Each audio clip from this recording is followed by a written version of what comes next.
everyone. Welcome for joining us again on the BeagleBall NBA Podcast.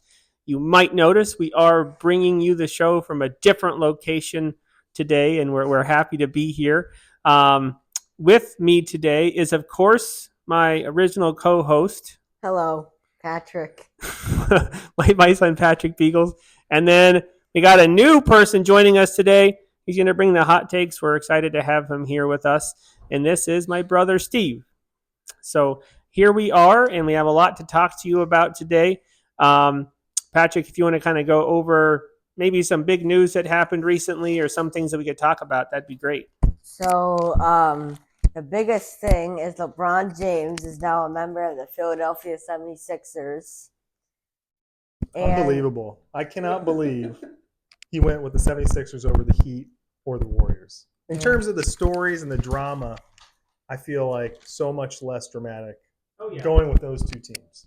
Or even the Cavs, for that matter. Not to mention, I mean, here's a man who decides to go to Philadelphia, and not only is it not a very good basketball story, but he's not even living in Philadelphia. You know, he's already said, I'm not a huge fan of the city.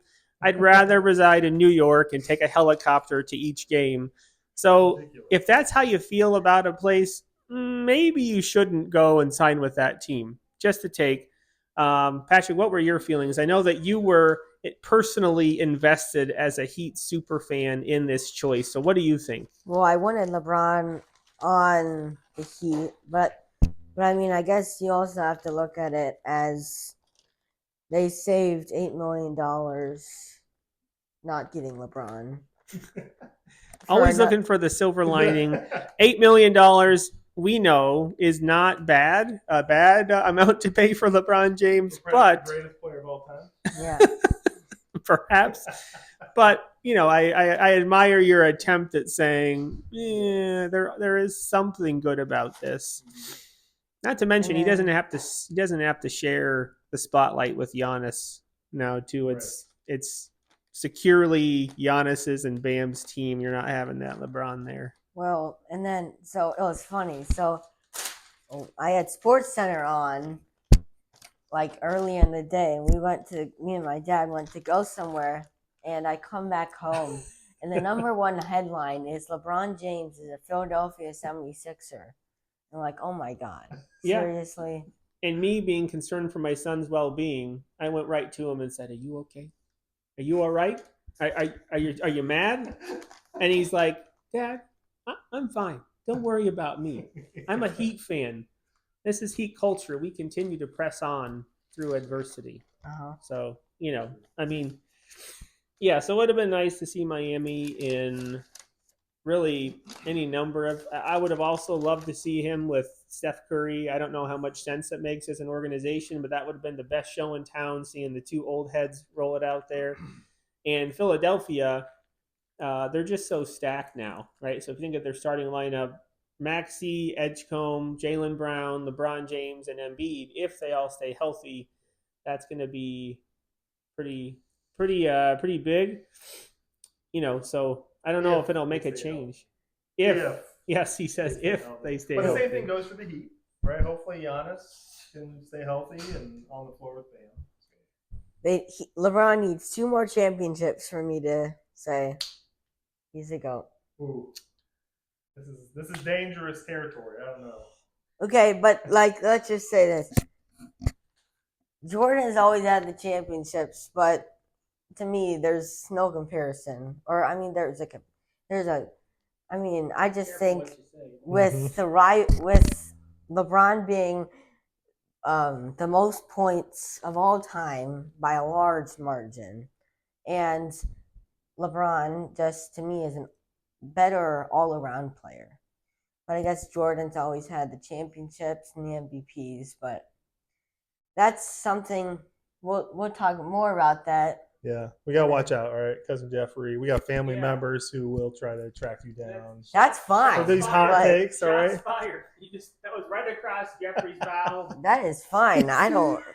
I really agree. I think that's not a hot take. He wants the smoke. He does. That's He what wants he's to saying. smoke. He wants to smoke. So bring the smoke if you don't necessarily Yeah. agree with his. Well, take. we'll just expect your inbox to be spicy this next time. Okay. Yeah. That's fine. But I mean, we all know there's a lot of Chicago fans that won't admit that somebody might be better than him. They just won't admit it. Like They're living in denial. Like they're just like they're starstruck from the '90s. Nobody will ever be better than Jordan. Are you telling those people to move on? No, I'm not telling them to move. Stop living in the past. No, I'm not saying that. I'm just saying, you know, in the '90s it was Jordan's territory, but now, current day, it's LeBron and Curry. Well, like when they were in their prime, it was LeBron's and Curry's. The NBA is kind of. It's in an interesting time right now where kind of the Curry and LeBron, and they're at the tail end, and you know, we'll see who steps up this year. Who's the biggest star? Yeah. You know, I think some people would argue. Speaking of the Bulls, Caleb Wilson, a rookie. Now, I'm not going to get too over our heads about any rookie at this point, but it will be nice to see the new generation continue to grow and adapt. You know, it's not going to be the same for me without LeBron or Curry, just because, especially LeBron, we are the same age. So seeing him come in once he's gone, it's still going to be fun to watch, but it's just going to be a little bit different. And this year, right, we have a really great draft class. We have Boozer. We have Peterson on Utah. We have a lot of really intriguing players. So fingers crossed that the future for the league will be in good hands. We'll see. We shall see. So we got covered LeBron. So. Well, we covered LeBron as much as we're willing to today. You know, as we don't want to get too far into the GOAT conversation. Yeah, so. we gotta do like a debate one. We gotta do a debate podcast. A special debate episode. Debate. Donovan brought that up to me. He said you need a debate. You need strictly debates. I feel like we might need to prep the environment before we do that. You know, make sure we take any breakable objects out, so everything is going to be covered in, you know, like towels or blankets. Yeah, and then whoever loses the debate, we're going to have to come up with some kind of price they're going to have to pay. Okay, so this is a little more about on the draft, just a little. I mean, I have two questions. Okay, who excites you the most from the draft? I mean, I know Caleb Wilson. I think has performed he's probably, I think, the most exciting for me watching in summer league. But let's be real, they're players that sit on the bench, and probably more than half the players don't even make the teams. So to me, that needs to be up to the regular season. But I guess Caleb Wilson, just being in Chicago. And he's looked good for sure. Yeah. I mean, I think for me, it's AJ, right? Because he looks like super polished and super confident right out of the gate in the summer league stuff. The flopping kind of stuff that we saw straight out of the gate in the summer league games is not super great in terms of a pure ball fan. You want to watch a great product on the screen. Mm-hmm. But I feel like, I mean, they knew he was kind of a, you know, easy pick for a reason, and you see it translate right away into summer league. It's okay, great. Here you go. You slot right in. He's going to play. Yeah. He's going to, you know, be an important part of that team and probably get 45 minutes a game or whatever, right? He'll be able to. Lots of playing time. Yeah, so something that you might learn about Steve as he continues, he seems to be pretty high on the Wizards this year, and AJ DeBonce is just another reason that I think he's so high on those Wizards. I'm going to hand this back to him in a second so he can maybe provide one of his first sort of premature prognostications. That's a special segment that he's going to do, and he has a spicy one, and I think, you know, it's a good thing that there's at least a little room separating these two because they might not see eye to eye on that. for me, certainly those two players look great. I think Boozer looks super polished, I would say, and skilled. He looks like he's been in the league for 10 years already, even though he's coming right out of Duke. Super young player, but I think, Memphis needs some good energy, right? They got off of Ja. He's in Portland. They got rid of Jaren Jackson last year in Utah. So now it's a brand new age, and they need, with Coward and Boozer, they need to grow with that foundation. So I think that will be pretty interesting. Darren Peterson has a lot to prove in Utah because, he had that weird thing in Kansas where he was taking days off and wasn't maybe passing the ball as much as he needed to. So it's going to be an interesting year for him and Ace Bailey in Utah, see if they can grow anymore alongside Lowry Markkanen and some other guys there. So it's going to be a great draft class, though. There's no debate, right? It's going to be really exciting to watch. But bouncing back to that sort of prediction, I'm going to hand this back over to Steve. Yes, Uncle Steven's premature prognostications. I've been cooking this one up for a while, and it was even as LeBron stuff was in full swing. That was the only thing on ESPN 24/7, and I love that the fact that the Wizards, who have been a pretty tough team to watch now for many seasons, they're finally oddly in this place where, wow, they actually have a pretty solid core of veteran players and also pretty darn good young players. So I started thinking about this one with my wonderful Patrick in mind. The awesomest prognostication I've come up with yet has been that the Wizards will win more games than the Heat this season. See, that is it. That is the hot take. And I'm willing to put real skin in the game here. I'm willing to put my money where my mouth is. And here's the other half of the prognostication. If my prognostication comes true and the Wizards end up winning more, I'm going to get Patrick a Wizards hoodie that he's going to have to wear to school for a week. Okay? And if the Heat end up whomping the Wizards, which should very well take place, then I'm gonna have to wear Heat gear to my meetings at DePaul. So, all right. So that's my prognostication. I have to. I'm just gonna wear my Heat hoodie. I'm gonna rep Heat culture. I'd have to. You have to check with some stats because I think the power rankings, they're probably, I think they're 14th. So, yeah, and I think that I disagreed with the first statement you said. They have a nice mix of veteran and young talent. They have Trae Young, and where even is Anthony Davis? Is he still on that team? Like, where is he? He's resting up. Okay, so Anthony Davis and Trae Young, two of the most injury-prone people, or two of the most injury-prone players, and I think some of the most overrated players. Okay. Did you forget about dominating? Okay, exactly. The Twin Towers will not be Giannis and Bam this year. The Twin Towers will be Ayton and Davis. You wish. That is who is going to dominate. And Ayton is going to wake up. He's going to be like, this is it. DC, this is my place. And you'll see that pep and that drive each and every game. It's going to be amazing. You see Trae Young, 15 dimes a game, because all he's going to have to do is lob it up to one of those two guys. It's going to be wonderful. And you know what? This is actually probably the most fun for me because I don't have any skin in the game. I just get to watch. I get to watch this unfurl during the season. So, Patrick, I think you would look good in some Wizards gear. No. I would not wear Eastern Conference. If you lost the bet. Here, shake on it. We need it on camera. Are you willing to shake? Hey, look at that. He's a good sport, even though if that would happen, I think he would die a little bit inside if the Wizards won more game than the Heat. We're not wishing. Just to be clear, we're not wishing for that to happen. We're just saying it's a possibility. I'd like 95-5, and that's being extremely generous.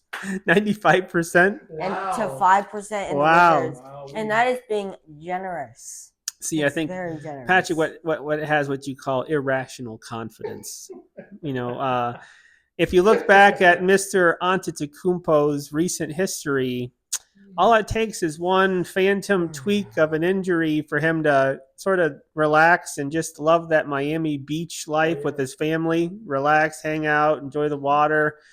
And Bam is there carrying Pella Larson and the rest of the, what's his name? I can't even think of the point guard. I'm just gonna let you think about it. What's his name? Davion Mitchell. Davion Mitchell. And I have one more comment. I was thinking Donovan Mitchell. Okay. No, it's not that. When I was watching every single minute of Bam's 83 game. Every single minute. I sat up in that recliner, and I watched, and I was like, this is going to be a great show. Just watching the Heat demolish the Wizards. But I forgot that was against the Wizards. I forgot. You'll never see that again. But I got to see my favorite player, Bam Adebayo, score 83 points on them. And no, just because the Heat purposely fouled does not mean that it's unethical basketball. Yeah, unethical. That's ridiculous. Any other player would do that. That's so funny. I completely forgot that was against the Washington Wizards. That was a gift. That's only going to happen last year, right? They were like, have this one this year, and then next year you're not going to win a whole. Is their coach still Keefe? Yeah, I think. Well, who else would they get? I don't even know. Who else would they get? Doc Rivers? Bring in Doc Rivers and his deep voice. Who knows? We'll see. Voice. But the Wizards are going to be out for blood. That wounded their pride last year. So Bub Carrington and all those guys, I don't even know who they are in the Wizards, except for those big guys, the big names. They're going to come for it. Yeah. Well, I think before the season, we'll have to come up with some kind of bet that I'm involved in, so I also have something to risk, right? Not that this was on the agenda, but it would be helpful if a bet had to deal with the Pacers, because my heart still hurts from the last time I got to see Halliburton play in a game, which was when he tore his Achilles in Game 7 finals in this house. And I was one of the first times in my life that I've literally been sick to my stomach. I was so just sad. I was like, man, because I knew what it meant. He was going to miss that game. He was going to miss the whole next season. So now that he's finally back, I am really excited, probably overly excited and optimistic about their season. So is ESPN, obviously. Why do you say that? Because they ranked them 7 and the Heat 8. Well, no, I think that is a little generous. I was just no. Think about this. The last time that this happened, the last time this unit was together, sans Zubac, we were going to essentially win the finals, but we're down. But the thing is, he's coming off an Achilles, or he tore his Achilles. That already takes something out of a player. It takes years off of a player. Possibly. Maybe modern medicine. Well, and that's a possibility. But Patrick went probably earlier today, and I want this to be recorded just so maybe I can, gloat a little bit when the Pacers do play well. He said, Halliburton, he's coming off this Achilles injury. If he doesn't play well, or if he doesn't, play consistently enough minutes, the Pacers won't even make the play-in. That's what he said. The Pacers won't even make the play-in in the East. So, yeah, but what do you? I want this documented. But they had almost the same team last year, and what do you think happened? No, they did not have the same team last year. They were missing most of their. Do you remember that Gangle creature, that guy that was our center? That I can't even remember his name. It wasn't Zubac. He came over and he hardly played at us. Huff. Yes, he was one of them. Yeah, Huff. It was the year of center by committee. Yeah. Just had random people thrown in there for stretches of games and. Yeah. Okay, I'll say this: if Halliburton is not healthy, then I don't think there'll be a playoff team. Okay, they might be. Are you backing off a little bit? No, it sounds like you're already starting. I am not backing off. So now you said they won't be a playoff team. Okay, but I'm just giving you some hope. I'm being generous for you, just to give you some extra. Okay. Something to live for. Okay, so they'll maybe a play-in team, but not a locked playoff team. Yeah, so they're that's definitely my not team. 1 through 6. They're not 1 through 6. No. They're on the tail end. Well, again, like you saw Tatum come back super strong after his Achilles. Super strong. I know Halliburton had a much rougher off season or year because shingles stuff, and so he was facing more than just Achilles rehab. But he's been looking pretty good in what we've seen in ESPN. And as just from what I know about Halliburton, Wisconsin native. I think I've seen some PC gaming in his crib there and a couple shows. My heart goes with the Pacers this season, so I'll be repping pretty hard. They got to be at least a 50-win team. Like if they can stay healthy and Halliburton hasn't lost a big step, I think hopefully Zubac gels well with how much movement is in that offense because during that finals run you saw any guy just a blender, just constant movement of the ball. And I don't know if Zubac is really that kind of quick player, quick on his feet. The pick and dive actions, whereas Miles Turner never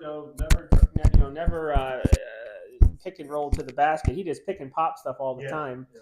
But you also saw Turner get demolished by Mitchell Robinson and really any strong rebounder. So Zubac has more size. I feel like he's a big guy. He can get down there and sort of compete with some of those other guys. And this is no Turner slander. Because I still love Miles Turner from watching him get draft night and then going and seeing him in how many games. Well, now at Cambridge or the Fieldhouse. I think Patrick needs to love Miles Turner because now Miles Turner is going to be the wise vet, bringing on people like Jaime Jaquez and Tyler Hero now that they're gone from the Heat. Yeah. Don't put Tyler Hero in the same conversation as Jaime Jaquez. They're both very different people. So maybe me and Steve should just hope that Tyrese Halliburton stays far away from Tyler Hero, even though now they're both back in the Midwest, both Wisconsin boys. Mm-hmm. Hopefully they just stay far, far apart so Tyler Hero can't infect Halliburton with all of his, knuckleheadedness. I'll say it that way. So we'll see. Yeah, so I mean they were still in 6th place when they got to the finals. When they had that magical no finals that will never be competed against with the last minute shots, and never ever will I have as fun during a postseason. But I think it was also magical. Fair. I mean there are some things like that Jimmy Butler. Yeah. Kind of like the same thing when they got to the finals as an 8 seed. Yeah. But Halliburton even more. Okay? You've got, I guess it's not, to me, you can't expect already a player coming off of a major injury, and then you're going to go ahead and say they're a playoff team. I think that's kind of risky. I'm just interested to see. Anything could be easier than last year. Last year was painful as a Pacers fan, not much fun to watch. But yeah, hey Patchy, something I didn't realize, we have not thrown out any audience assist questions so far this episode. Do we have any in our written down or anything? So, and then next we'll do some questions about the championship, just real quick. Mm-hmm. Okay, so since it's part 2, we got questions 1 and 4. We already did those. Those were made by Baba. And then this is who will win the NBA Finals in 2026, 2027.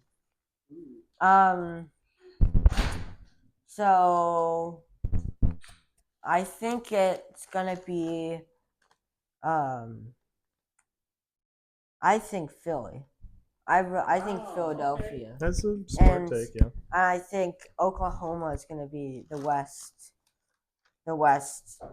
Western Conference Championship. So OKC Philly in the finals. Because I think that Oklahoma added a Wemby stopper. Oh. What, and Mitchell Robinson? No. Who? This slow-footed. He's going to have to get so much better. The guy they drafted from Michigan. They say people have been calling you the Wemby stopper. And he's like, I'll see what I can do. I think I can do that. And I'm thinking, Still, Adam Morrow, okay. whatever your name is, you have so much growth that has to happen. So does Caleb Wilson, and calling himself, I want to be the next Mike. There's a lot of growth to do, even more than this Adam guy. I don't know. I'm just saying, I respect your choices, but to say this because of the Wemby stopper. Well, he has now they have Chet Holmgren, which underperformed in the finals, and they are in the Western Conference Finals, and they have this new guy. So it is added. They lost help. Isaiah Joe. Not that they were important pieces, but they did lose some rotational pieces. So it'll be interesting. I love Jokic. I always have. I always probably put them whenever we're doing our annual rankings and betting and stuff like that. I always probably have Denver overachieving. I won't go down that path this year.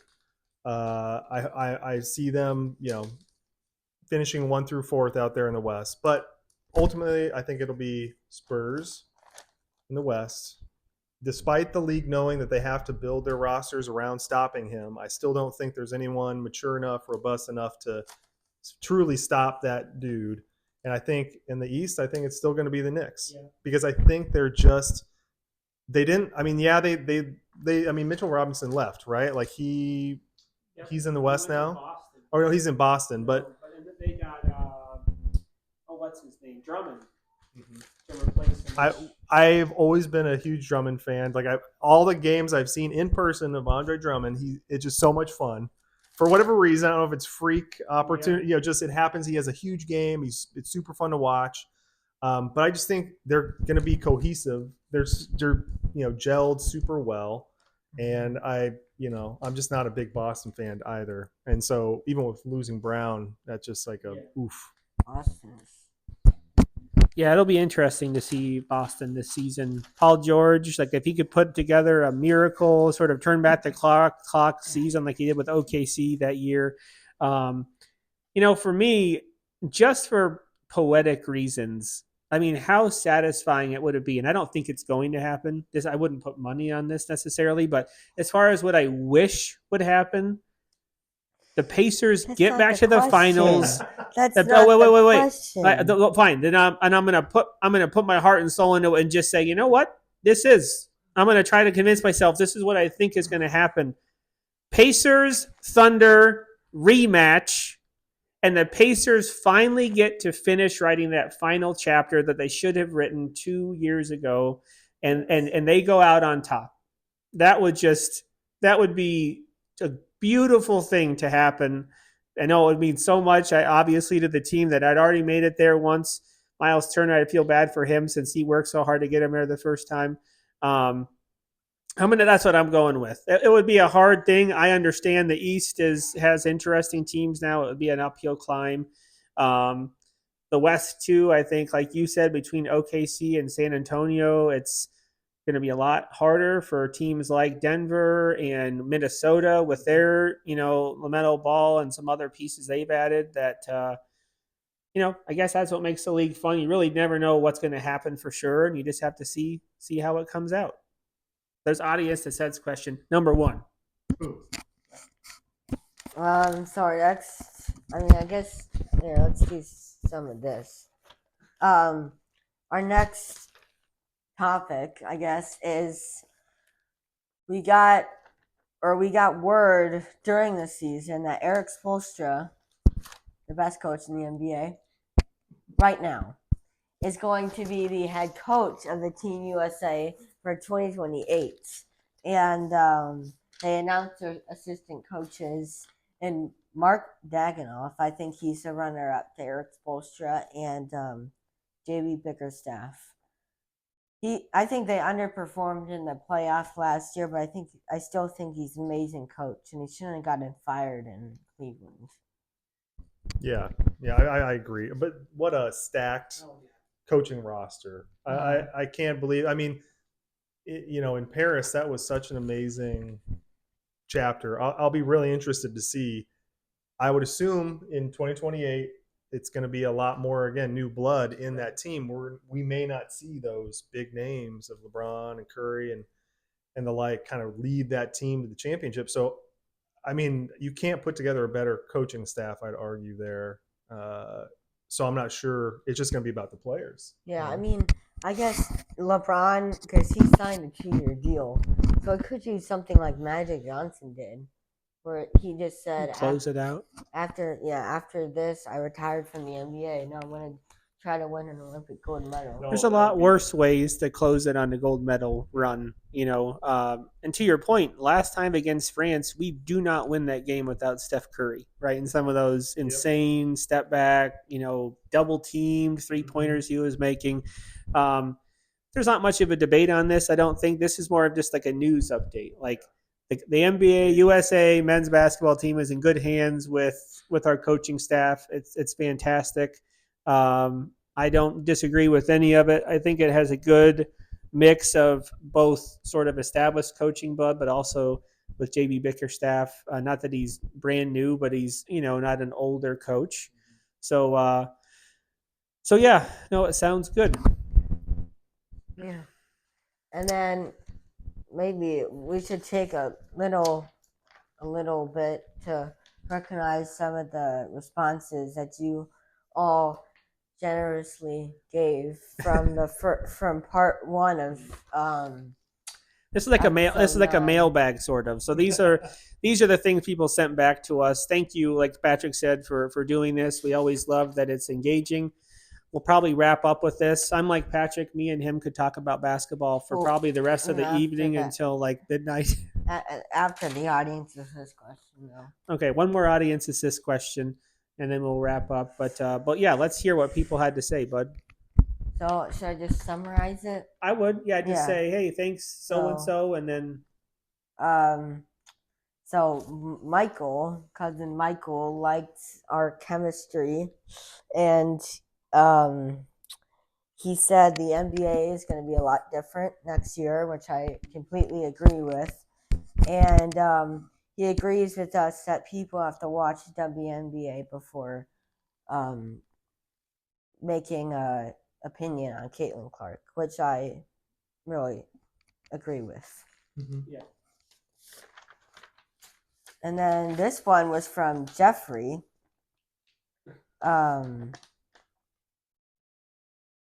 This one was so this was before the LeBron stuff. So he said, I've seen a lot about LeBron. He gave me a lot of questions. Are you hoping LeBron goes to Miami? I was really hoping. Mm-hmm. Do you think the Warriors are trying to trade for Anthony Davis so LeBron would sign for them? I think that would have been a terrible move for the Warriors. Do you think LeBron should go to Philly or Cleveland instead? I think that Cleveland would have been better for him. Yeah, very, again, legacy and story and drama. That's what I was hoping for. Yeah. All right, let's see the next couple that we have. Next we have Gigi, or Cindy, as she's also known. So favorite game food is popcorn, like a lot of people shared. I don't know what the consensus is. It seems like people had sort of all across the board. Like in baseball, right? Most people envision hot dogs. If you're an adult, maybe a beer, right? There's like a pretty typical thing. In basketball, I don't really know if there's like an established food.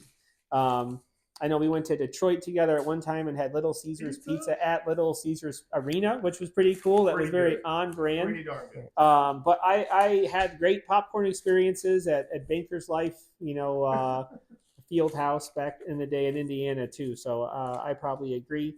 And your hot take, which I think this is wild, is that LeBron James should go to the Spurs. Yeah, that wouldn't work. That's hard. LeBron would put Wemby in his place. Yeah, Wemby is sort of like next face of the league, and if you have LeBron James on that team too, that would be something else. All right, so this person, they talked about how the last game they saw was Bulls versus Wizards at the United Center, and the Bulls won 121-120. I kind of feel there's a lot of Wizard slander this episode between Yeah. Bam's 83 points, this person going to a game in which the Wizards lost. But there's also a lot of so the reason that was so close because they're kind of a similar roster. They may have they might have a couple of stars, but the foundation of the team is kind of terrible. So. Okay, I think it's clear how Patrick feels about Washington. You're gonna have to change your tune when you're wearing. That's right. That's fine. Okay? Yeah. That's fine. This person's favorite stadium food was a deep dish pizza, respectable. They get it at the United Center, and they liked our take when we talked about the Giannis trade. So there you go. I know Patrick said my take was respectable because I didn't just completely, say that it was terrible. I think it was interesting. All right, so let's see. This is from JoJo, and let's see. So she says she didn't know much about Caitlin Clark, so she was interested to hear about that. And she says that if Giannis can remain healthy, and hopefully he does, that the Heat will be a force to be reckoned with. And a lot of fun to watch. Again, a little optimistic. Personally, Giannis, in my mind, has never been the funnest player to watch. Yeah. Now, whether he's efficient and amazing he's an incredible player, but fun. With Giannis and Bam. Oof. Now, we probably should just move on from this topic. Giannis and Bam. Bam also is a serviceable offensive player, but I would not say it's a beautiful game when he plays. No, but I'm not saying does it have to be beautiful like Halliburton with the step back and the choke? It doesn't have to be like that. I'm skipping. That's not the goal of the game. Halliburton. The goal of the win the game is to beat the other team. It's not to. I think you're really bringing out like your inner Pat Riley. Yeah. I think this is what scrap we got to bring, and this is our lunch bucket pail kind of game. We just have to punch him in the mouth and win the game. Well, yeah, that's skipping is not the objective of the game, is it? It doesn't have to look pretty. It's not pretty enough. Okay, so Patrick's getting hot, folks. He's getting to him. Favorite food is popcorn or pizza, which is again, it's both solid picks. Someone said I'm excited that Giannis is on the Heat. Yes, yeah. Patrick is too. Favorite food is Culver's. Very awesome. I have never seen that in a stadium before. Well, it's gotta be in Milwaukee. Yeah, it has to be somewhere. They've got to have some corner. Oh, by the way, I think I mentioned this recently, maybe on the last podcast, but I thought you'd appreciate how, every fast food chain got linked to a franchise, and they said that the Pacers was Culver's, right? Consistent, pretty high quality, overlooked. And he got Starbucks. The Heat got Starbucks. Who Bulls got Denny's. The Bulls got Denny's. No. They got Pizza Hut. Moon's over my hammy. They got pretty good. They got Pizza Hut. Oh, that's right. They got pizza. Yeah, because they were so relevant in the '90s. But now they've hardly been seen since. Yeah, you see all these Pizza Huts closing. Uncle Steve, he's here, so you've heard all of his takes so far. We talk about Dame and LaMelo and Minnesota and all of that stuff and how it's going to work out. You had incredible nachos at a Pacers game, it sounds like. Best nachos of my whole life. Best nachos. You heard it here, folks. So go check that out. Let's see. Donovan, you say, let's see. You love the idea about the debate episode, which Patrick said. So it sounds like that might happen at some point, hopefully. We have to. We got to get these green and red buzzers. If I don't agree with something, I'm going to push it down 5 times and we're going to go. Interesting. I did look into the microphone because he said it would be great if you could have like 4 microphones. And I agreed. It'd be amazing if you could have a round table sort of thing. It's harder than you think as far as for iPhones, which is what I use. But we'll work on it. That would be great. Until then, we can share. We can pass back and forth. Speaking of, I got to get this mic one more time because I have one more prognostication. I got to get out here, folks. We glossed over the fact LaMelo Ball has joined the Timberwolves, okay? And that they have lost Naz Reid, a huge center, focal point of their defense, a kind of, grit and grind, scrappy player. The knucklehead factor in Minnesota has gone up substantially now with Anthony Davis and LaMelo Ball combining forces. So I had to double check. The Wolves won 49 games. It says last year's campaign. I'm going to say they don't win anything more than 45 this coming season. So the knucklehead factor is going to drive their success right down. So I just heard something interesting. You said Anthony Davis is a knucklehead. Oh wait, did I? So you're knocking on your own player, huh? No, I'm sorry. Yeah, Anthony Edwards. I meant Ant-Man. Yeah, please do. Anthony Davis, I'm sorry. Your knucklehead. We're almost done, folks. Not low. Yeah. I actually appreciate that. I do think that the knucklehead, Julius Randle left too. He was an established veteran. So Jaden McDaniels is now supposed to, I don't know, be their defensive stalwart. I don't know. But very, very strange. Just a couple more. Baba, thanks for sending in your response too. Love the chemistry. Also appreciate that. Let's see. Popcorn and a Diet Coke is what you say you like at a lot of popcorn lovers out here, which Patrick loves making popcorn, so maybe that's the thing. And you loved Maggie's cameo appearance. I'll make sure to share that with her. She doesn't really follow as much rules as far as staying out of frame. She just does her thing, which is fine. All right. Someone said they liked about the trades we talked about and how they thought about the teams we're doing and whether they're on the right path, like the Bucks. But they're not. They liked how we disagreed sometimes, which you're welcome for providing more of that today. See, Uncle Steve too. I'd have to say about the Bucks, they may have gotten rid of an injury-prone player, but they also got back two knuckleheads in Khalil Ware and Tyler Hero. So I mean, like, I would rather have Giannis than two role players that only play 40 games, right? Especially Tyler Hero. Next pod, we do a knucklehead rating. Yeah. Full league knucklehead rating has to be in there. So I mean, I completely That's a good agree. idea They too. are on the knucklehead wrong ratings. path. And ESPN agrees with me. Knucklehead ratings for individual players, and then, which we probably already covered it, but overall, which team has the highest knucklehead factor? Yes. But it also shifts too. Like, who is that? Speaking of Draymond and that Jordan Poole, right? The two guys that punch each other out. Like both those guys, pretty big knuckleheads. Whereas Jordan Poole has become so irrelevant. I don't know if he plays anymore. I think he's on New Orleans now. Mm-hmm. So like the knucklehead things changes, I guess, is my point from season to season too. You never even know who it's going to be. All right. So they like that we disagree, which is good. These hot takes. This is why Skip Bayless is so successful. Mm-hmm. Stephen A. Right? Patrick is, I think, inside those same lanes. He gets heated pretty quickly. I think I have reasonable expectations and reasonable hot takes. Well, you heard it here. That's how he feels. So take that for what it's worth. All right. So we have one more. This is like our sort of send-off audience assist question. One more, and then we're going to wrap up for today. Okay. But we're going to try to keep these going. I know this is our second one we put out like in a month or something. So we're going to keep it going. What is your favorite WNBA team? Oh, wow. Las Vegas. All right, Patrick likes Las Vegas Aces. Because they got what's her name? Aja Wilson. Asia.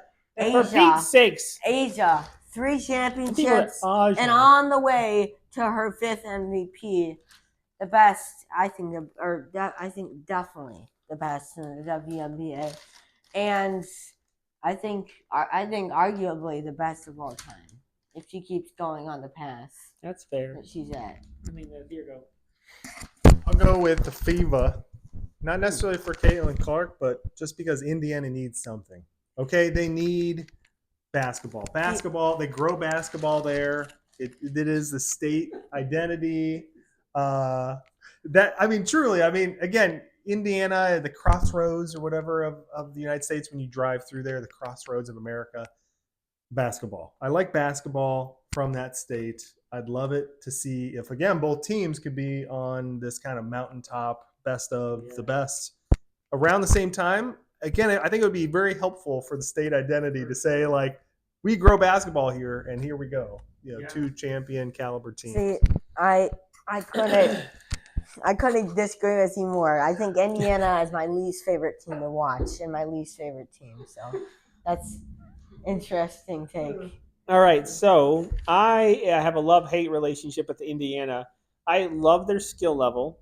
Some of their players, like I think Caitlin Clark is extremely skilled. I feel like similar to her, like I do with Luka Doncic, which I admire his skill too. But it's all the theatrics after the whistles, during dead ball plays, where like I don't see her in there, sort of like supporting her teammates or being, like really rising them up. I see her like arguing a lot of calls and just complaining about the calls a lot. And like I'm not even getting into the conversation about whether the calls are right or not or fair or not. I just hate how much of the game isn't about the game, how it's about everything outside the game. That being said, her passes are probably amongst the best in the league. She's had an incredible run this last month as far as how good she's playing.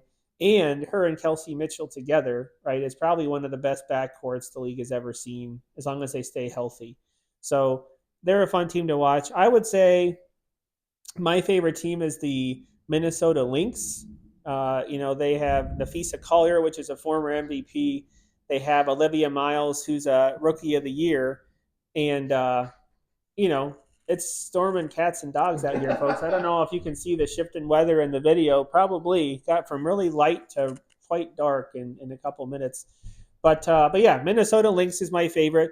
For those of you out there who are craving basketball so badly like us, give the WNBA a watch if you ever have a chance. Let us know if you have any thoughts, if you do have a favorite team.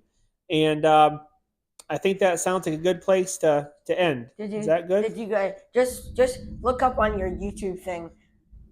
Las Vegas Aces player hits 2 buzzer beaters, one in the fourth quarter and one in overtime, and basically, I think she showed what basketball should be about. She just hit the shot, and you know what Caitlin Clark did? When they were just trying to win the game, she tried to draw a foul. See, that is something, and that is great for the official, because you got a buzzer beater. The girl scores a buzzer beater, and I was cheering so hard. That is something that I will cheer for. People trying to draw a no foul and then just having somebody win directly into your face. Yeah. Chelsea Gray, if you're looking for the name of the Aces player that did that. But hey, you're going to take shelter soon. It looks like it's coming down there, cats and dogs. Thanks so much for being here with us, and we'll be joining you again soon. All right, bye-bye. Bye-bye.